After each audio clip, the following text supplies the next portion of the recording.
काफ़ी बाणी कबीर साहब की तो है ही है, लेकिन देखा देखी और दूसरों की भी काफ़ी चुनरिया के बारे में शब्द आते हैं और आना स्वाभाविक भी था। एक विचारधारा चलती है तो उस समय के या समकालीन जितने भी लोग कहो या उस समाज में कोई भी हो, संत महात्मा हो, आम समाज के लोग हो, वो उसी तरह की उनकी भाषा, उसी तरह की सोच, उसी तरह का बर्ताव होता है। तो ये जब 15वीं शताब्दी में भक्तों का एक समय में इतना चलन हुआ और लगभग गुरु रामानंद जी के शिष्य थे, जिनमें कबीर, दादू, पटक, रविदास, तो जितने भी संत हुए उनकी विचारधारा एक जैसी, एक ने किसी रूप में कह दी तो दूसरे ने किसी रूप में कह दी। जैसे चुनरिया का जिक्र आया, कमाली का नाम इसमें लिया गया, लेकिन मुझे विश्वास नहीं होता, होगी जरूर वाणी में, इनकार नहीं करता। विश्वास क्यों नहीं होता कि इस वाणी में कोई काफ़ी उल्टफेर सा लगता है, या तो उसमें तब्दीली कर दी गई है। मैंने गौर से सुना, कबीर साहब की भी ऐसी वाणी है, चदरिया कह दिया कहीं, चुनरिया कह दिया कहीं, या स्वामी जी महाराज ने भी इसके बारे में लिखा, उनका भी शब्द है। चुनरिया का मतलब इंसान के शरीर से है, रूह इसमें रह के काम करती है। काम तो शरीर के द्वारा किए जाते हैं, लेकिन प्रभाव उसके रूह पर, आत्मा पर भी पड़ता है। तो स्वामी जी महाराज ने भी लिखा है कि ये रूह इस संसार में जब आई तो कर्म के पर्दे चढ़ गए और कर्म का धब्बा, मैल इस पे लग गया। तो अब उसको उज्जवल कैसे किया जाए, उसकी सफाई कौन करेगा? तो दुनिया में कोई और दूसरी चीज़ ऐसी नहीं है कि रूह पर लगे हुए धब्बों को मिटा दे। सिर्फ हरि नाम, प्रभु का नाम ही ऐसा है, और वो संतों से मिलता है तो वही उसको साफ कर सकते हैं। स्वामी जी महाराज ने लिखा है, अब किस पे मैं जाऊँ धोलान, चुनड़ मेरी मैली भई, कि मेरी चुनरी जो है वो मैली होगी, मैं कहाँ जाऊँ धुलाने के लिए? इसको धोने वाला कोई है नहीं। हाँ, आखिर में उन्होंने कही कि इस युग में राधा स्वामी दयाल प्रकट हुए हैं, और उसमें क्या क्या चीज़, कि सारी चीज़ें जो दुनियादारी की हैं वो सब की सब इस पे धब्बा लगाने पे लगी हुई हैं, साफ करने वाला कोई नहीं है। और आगे कहा कि मैं जगह जगह घूमी इसके लिए, सफाई करने के लिए। तो वो वाणी तो काफ़ी लंबी है। घाट घाट पर खोजत हारी, घाट घाट पर खोजत हारी, धोबिया ना मिला है सुजान, चुनड़ मेरी मैली भई, अब किस पर मैं जाऊँ धोला, चुनड़ मेरी मैली भई। घाट घाट पे क्यों कहा? तुलना की गई कि हर घाट घाट का मतलब है अनेक जगह संत, महापुरुष, महात्मा, सिद्ध बैठे हुए हैं, तो उनको इसको सफा करवाने के लिए, इसको धुलाने के लिए घाट घाट पर घूमी, मतलब अनेक जगह संतों के पास गई। लेकिन धोबिया ना मिला सुजान, जब तक शब्द भेदी गुरु नहीं मिलता है तब तक उस रूह को साफ करने का उसके पास कोई ऐसा तरीका नहीं है कि दूसरी जगह हो सके। अगर पूरा गुरु मुर्शिद पूरा जब मिल जाता है, वही इसके दाग धब्बे साफ कर सकता है, इसको उज्जवल कर सकता है। और आगे कही कि धब्बे लगे किस चीज़ के, किस चीज़ न लगाए। काम दोस्त और मन अपराधी, काम दोस्त और मन अपराधी, और लगावे कीचड़ शान सो मेरी मैली भरी। अब किस पे मैं जाऊँ धुलान चुनर मेरी मैली भरी। काम को दुष्ट कहा। काम नाम कामनाओं का है। कामनाएं जितनी मन के अंदर उठती हैं, कोई भी, वो सब की सब, कामना का मतलब ज़रूरतें, इच्छा, तृष्णा बन जाती है। वो जो भी कोई कामना उठी, चाहे वो किसी भी प्रकार की हो, उस काम का कोई दायरा नहीं है, सीमित नहीं है। काम बहुत लंबा चौड़ा है। काम जो करते हैं ये काम भी उसमें शामिल है। काम जो है इंसान का चरित्र से संबंधित काम भी वही है।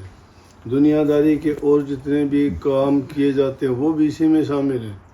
इसलिए कबीर साहब ने उसको भी परिभाषित किया कि काम काम सभी कहें, काम न चीन्ह कोई, जितनी मन की कल्पना काम का हवस होए। कि मन में जितनी कल्पनाएं उठती हैं वो सब काम है।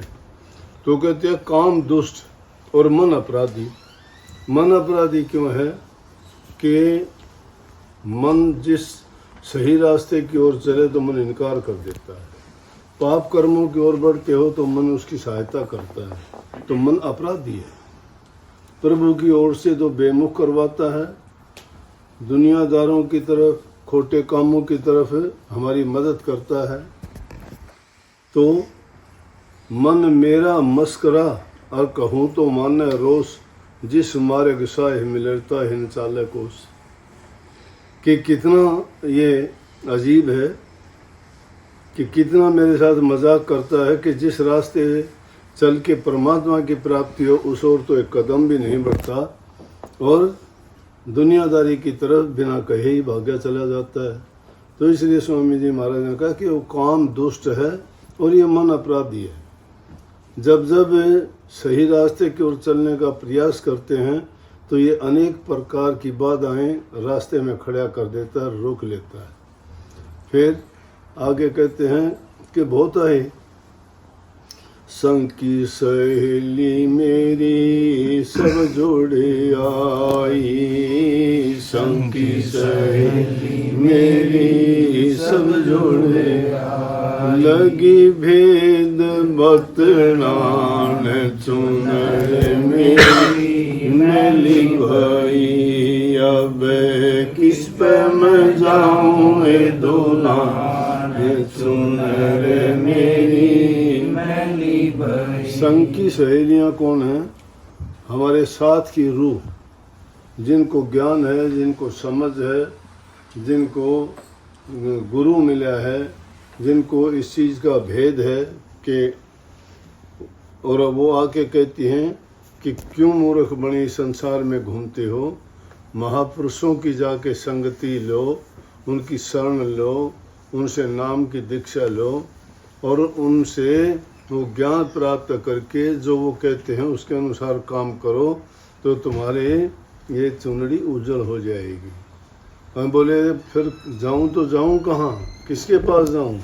फिर कहते हैं कि वो कहते हैं राधा स्वामी सतगुरु पारी, राधा स्वामी सतगुरु प्रगट आए जहान चुनर मेरी मैली भाई। कि वो अब संसार में प्रगट हो गए हैं। इसीलिए राधा स्वामी मत में कहा, उन्होंने समझा कि सतयुग त्रेता द्वापर बीता, काहू न जानी शब्द की रीता, कलयुग में स्वामी दया बिचारी, प्रगट करके शब्द पुकारे। पिछले युगों में जो शब्द की व्याख्या ऐसी नहीं की गई। जब से स्वामी जी महाराज प्रकट हुए, उन्होंने सूरज शब्द का भेद खोल के सरल तरीके से जीवों के लिए इतना सरल कर दिया, और उन्होंने कह दिया कि इसका योग राधा स्वामी नाम की कमाई 8 साल का बच्चा भी कर सकता है, 60 साल का आदमी भी कर सकता है। तो वो इस युग में प्रकट हुए हैं। जो पिछले युग बीते, अलग अलग युग में अलग अलग तरीके थे, लेकिन कलयुग केवल नाम आधारा, सुमर सुमनर हो गए पारा। कलयुग में केवल नाम ही सबसे ऊंची चीज है, बिना नाम के जीव का कल्याण नहीं। तो वो नाम ही इसको धोएगा। तो संतों की तुलना उस धोबी के साथ की गई है। राधा स्वामी धोबिया भारी, धोबिया भारी, भारी धोबिया का मतलब जो रूहों पर मल बक्शे पर आवरण के मैल चढ़े हुए हैं, वो भारी धोबिया के बिना नहीं धो सकते। आम धोबी नहीं है। बहुत धोबी ऐसे हैं जिन्होंने घाट सजाए हैं। कहने का मतलब बहुत बनावटी संत बने बैठे हैं, जिनके पास ना करनी है, ना ज्ञान है, ना समझ है, और न वो खुद भी भटके हुए हैं, तो जीवों को क्या रास्ता दिखाएंगे। जिनकी खुद की चुनरी मैली है, वो दूसरों की चुनरी क्या धोएंगे। इसलिए उन्होंने कहा कि इस युग में जो सच्चे मुर्शिद और सतगुरु शब्द भेदी अगर मिल जाएगा, वो आज के युग में राधा स्वामी मत है। तो वो तेरी चुनरी को धो के उज्ज्वल कर देंगे। तो उस ये चुनरी इनकी भी है। कबीर साहब ने उसको चदरिया का नाम ले दिया, दूसरी जगह चदरिया का नाम लेके भी कहते हैं। और भी कई ऐसे शब्द हैं जिनमें इसको चुनरी कह के गाया गया है। मैंने भी 1-2 शब्द लिखे हैं इसके चुनरी पर ही। तो मैंने भी अपने तरीके से उसका थोड़ा बदल के लिखा, लेकिन उसमें यही बात कही गई है कि इंसानी चोले में रह के हम जो कर्म करते हैं, रूप पर उसका असर पड़ता है, धब्बे लगते हैं, और उसी के कारण इसको एक योनि से दूसरी योनि में जाना पड़ता है। ये शरीर तो एक औजार के रूप में हमें मिला है। काम इससे हम ले सकते हैं, चाहे काम कोई अच्छा करो बुरा करो, लेकिन अच्छा करोगे तो रूह को उसका अच्छा सगुन मिलेगा। भक्ति करोगे तो उसका कल्याण होगा। बुरे कर्म करोगे, खोटे मंदे कर्म करोगे, नरकों में दुख भोगने पड़ेंगे, ऊंची नीची योनि में जाना पड़ेगा। लेकिन सच्चे मन से अगर तुमने नाम लिया है, खोटे कर्मों को त्याग किए, उस नाम की कमाई करते चले जाओगे, धीरे धीरे करके ये तुम्हारी चुनरी उज्जवल हो जाएगी। कबीर साहब ने कही कि मैं ये चदरिया जैसे लेके आया था, उसमें कही है, चदरिया झीनी रे झीनी सतगुरु ने रंग दीनी, चदरिया झीनी रे झीनी चदरिया सतगुरु ने रंग दीनी। इसके ये झीनी झीनी बहुत महीन है, दिखाई नहीं देती, रूह क्या दिखाई देती है, लेकिन वो सतगुरु ने रंगी और किसी के बस की बात नहीं है। लेकिन आखिर में क्या कह दिया कि ये चुनरी मैंने ओढ़ी, लेकिन जैसी लेके आया था वैसे ही रख दी। नहीं, मैंने इसके साथ कोई छेड़छाड़ नहीं की, कोई ऐसे कर्म नहीं कमाए। ये पवित्र आई थी, कर्म करके अपवित्र हुई दुनिया में। लेकिन वो कहते अपने लिए कि मैंने इसको जैसे लेके आया था वैसी की वैसी वापस जाके सौंप दी। तो ये हमारी रूह मलिन ना हो। यह मलिन कैसे होती है? बुरी संगति से होती है, बुरे विचारों से होती है, बुरे कर्मों से होती है। 3 ही तरह के कर्म हैं। कुछ बोलने से होते हैं, कुछ शरीर से होते हैं, कुछ सोचने से होते हैं। इसलिए तीनों प्रकार के कर्म हमें अच्छे करने चाहिए, तो हमारी चुनरी अपने आप पवित्र रहेगी और इस पर कोई दाग धब्बा नहीं होगा। अगर ये मैंने कहा सजन घर कैसे जाऊँ मेरी मैली है चुनरिया, मैली है चुनरिया हमारी, परमात्मा के घर कैसे जाऊं?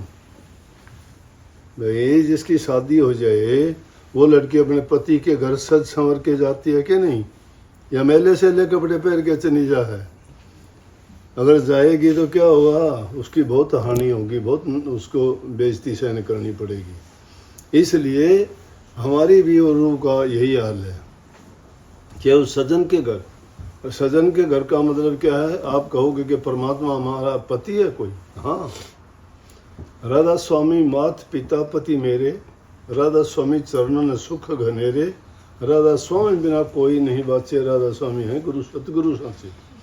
राधा स्वामी हमारे सजन ही नहीं, माँ भी हैं, बाप भी हैं, पिता भी हैं, भाई भी हैं, बंधु भी हैं, सखा भी हैं, हमारे सब कुछ हैं। वो जो हमारा सब कुछ है उसको कुछ भी कह के पुकारिए। कहीं ये स्वामी जी महाराज की वाणी कह रहा हूँ, मैं अपने मन से नहीं कहता। वो कहते राधा स्वामी मात पिता पति मेरे, राधा स्वामी चरणन सुख घनेरे। सुखा का अंत ही नहीं है, कोई सुख ही सुख है। लेकिन ये असल जो जीवन होगा फकीरी का, उसमें प्राप्त होंगे।